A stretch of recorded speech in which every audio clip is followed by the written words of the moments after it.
सन्माननीय सर्वांचे लाडके लोकप्रिय महाराष्ट्राचे भाग्यविधाते श्री एकनाथ शिंदे साहेबांच्या हस्ते हा कार्यक्रम तुमच्या सर्वांच्या उपस्थितीमध्ये शिंदे साहेबांचं या ठिकाणी आगमन झालेलं आहे। आपण सर्वांनी या ठिकाणी टाळ्यांचं साहेबांचं स्वागत करायचं आहे। छत्रपती शिवाजी महाराज की, हिंदवी सम्राट सन्माननीय बाळासाहेब ठाकरे यांचा, भारत माता की। नमस्कार, आप सभी का समाचार 9 न्यूज पर स्वागत है। मुंबई के चांदीवली विधानसभा क्षेत्र में एयरपोर्ट की जमीनों पर बसे क्रांति नगर, संदेश नगर के विस्थापितों को आमदार दिलीप लांडे के नेतृत्व में मुख्यमंत्री एकनाथ शिंदे के हाथों से मिला उनके हक के घरों की चाबियां। आइए देखते हैं चाबी देने के बाद आमदार दिलीप लांडे की क्या भावना थी। अंबर थोड़ा बूम उधर कर, हे बूम पडला खाली पात्रातील लोकांच्या पावसाळ्यामध्ये लोकांच्या घरावर पाणी जात होतं। त्यांच्या मुलाबाळांच्या जीवाचा प्रश्न होता, जीवितहानी होण्याची शक्यता होती आणि म्हणून 2008 पासून हा जो प्रलंबित प्रश्न होता तो मी गेले 4 वर्ष सरकारसमोर ठेवतो। पूर्वीचे मुख्यमंत्र्यांना ते दिसत नव्हतं, ऐकायला येत नव्हतं, परंतु ज्यावेळेस मी सभागृहामध्ये सांगितलं हे माझं शेवटचं भाषण असेल, जर तुम्ही लोकांना न्याय देणार नसेल, गोरगरिबांचे घरं हक्काचे देणार नसतील, तर मी माझ्या मुलाला जाळून टाकेल आणि क्रांती करेल, तो लोकांना दिलेला शब्द पूर्ण करेल। म्हणून या भावना ज्यावेळेस एकनाथ शिंदे नगरविकास मंत्री असताना पाहिलं, त्यांनी मला खांद्यावरती हात ठेवून सांगितलं की दिलीप, तुझा प्रश्न सोडवायची जिम्मेदारी माझी। आणि म्हणून मुख्यमंत्री झाल्यानंतर त्या ठिकाणी 85 कोटी रुपये त्या इमारत दुरुस्तीसाठी दिले आणि गोरगरिबांच्या लोकांना घरं देण्याचं काम सुरळीत झालं। आत्तापर्यंत 3,500 लोकांना घरं दिलेली आहेत, आज 400 लोकांना आपण घरं दिलेली आहेत आणि यानंतर 638 लोकांच्या घराचे एका बिल्डिंगचं रिपेअरिंगचं काम सुरू आहे। अशा पद्धतीने 4,000 लोकांना घरं द्यायचं काम आपण त्या ठिकाणी पूर्ण करतोय। हे 4,000 लोकांचं घरं झाल्यानंतर माझ्या विभागातील 10,049 घरं ही जी लोकांना देणे आहे, ही 10,049 घरं आदरणीय मुख्यमंत्री एकनाथ शिंदे साहेबांच्या आशीर्वादाने या गोरगरिबांच्या हक्काची घरं देण्याचं काम मी पूर्ण करणार आहे। 2 मोठे एकतर रुंदीकरणाचा प्रश्न होता, मिठीचा पण रुंदीकरणाचा प्रश्न होता, या घरांच्या सुट्टीमुळे तो किती मार्गी लागणार आहे, किती दिलासा मिळेल ज्यावेळी पाण्याची समस्या मिठी नदीमध्ये जो अडथळा होता तर हे सर्व घरं मिळाल्यानंतर मिठीचं सौंदर्यीकरण असेल, रुंदीकरण असेल, हे सर्व काम पूर्ण होणार आहे।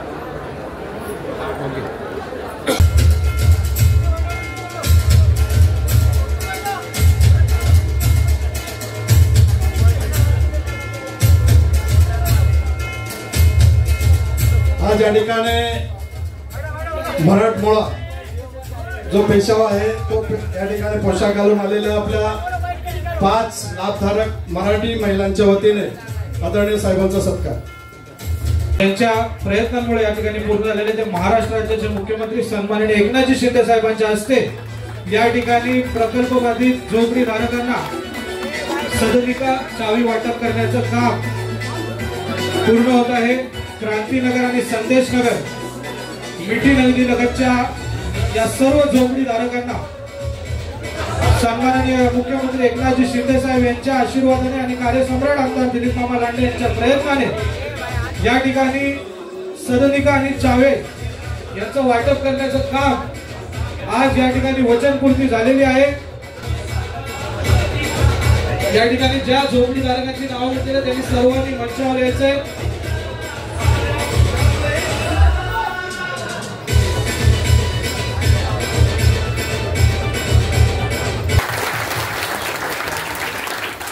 त्यामुळे बिचारले सगळे लोक काय काय करायला लागले।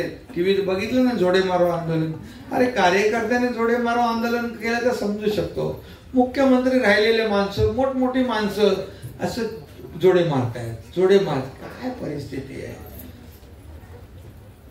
दुसऱ्याचा जोडा हातात घ्यायला थोडं तरी काय वाटलं पाहिजे।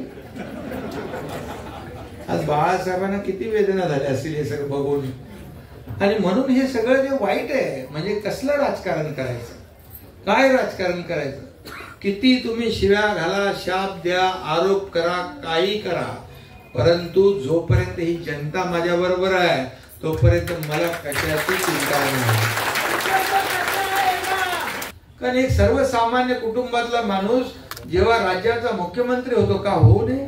शेतकऱ्याच्या मुलांना का मुख्यमंत्री होऊ नये? फक्त धनदांडग्यानेच व्हावं का सोन्याचा चमचा घेऊन जन्माला आल्यानेच व्हावं? ते आल्यानंतर त्यांना गरिबीची चाड नसते, जाण नसते. आणि म्हणून आम्ही जे निर्णय जेवढे घेतले 2 वर्षात 600 निर्णय घेतले जनतेच्या हितासाठी, सर्वसामान्यांना न्याय देण्यासाठी. आणि माझं एक स्वप्न आहे की सर्वसामान्यांच्या आयुष्यामध्ये चांगले दिवस आले पाहिजे, सुखाचे समाधानाचे दिवस आले पाहिजे. आणि म्हणून मी सांगतो, संडे होय मंडे, काम करता दिलीप लांडे. जे आहे वो आहे, खरं आहे ते खरं आहे.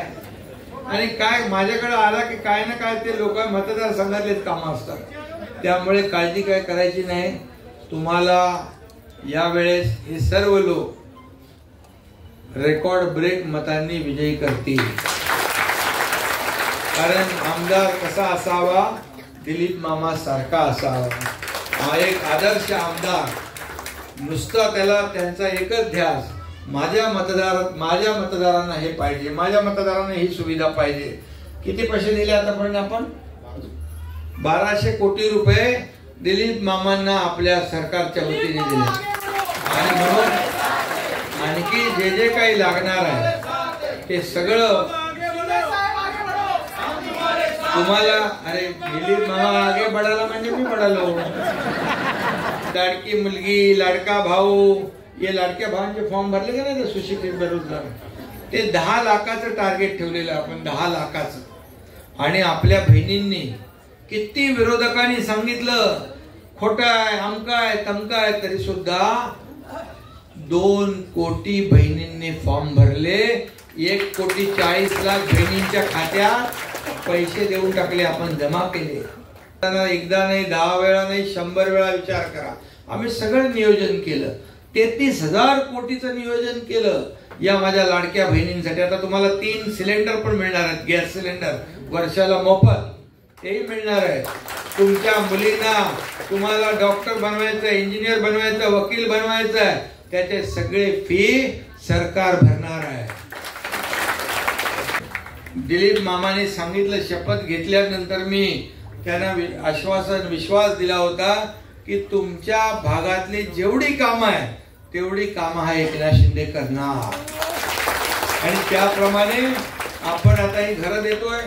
आणखी ज्या SRAच्या ज्या प्रकल्प रखडले ते देखील, रमाबाई आंबेडकर 16,000च्या वरची 17,000 लोक असे मुंबईतले सगळ्या SRA जे थांबलेले आहेत, रखडलेले आहेत, ज्यांना बिल्डर ऍग्रीमेंट करून गायब झाले, भाडं देत नाही, काम थांबलेलं आहे. मुंबईतला मुंबईकर बाहेर गेलाय, कोण नालासोपारा, वसई, कोण बदलापूर, कोण अंबरनाथ, कुठं कुठं गेलाय. त्या सर्व मुंबईकरांना आम्हाला परत मुंबईत आणायचं आहे, त्यांना हक्काचं घर द्यायचं आहे.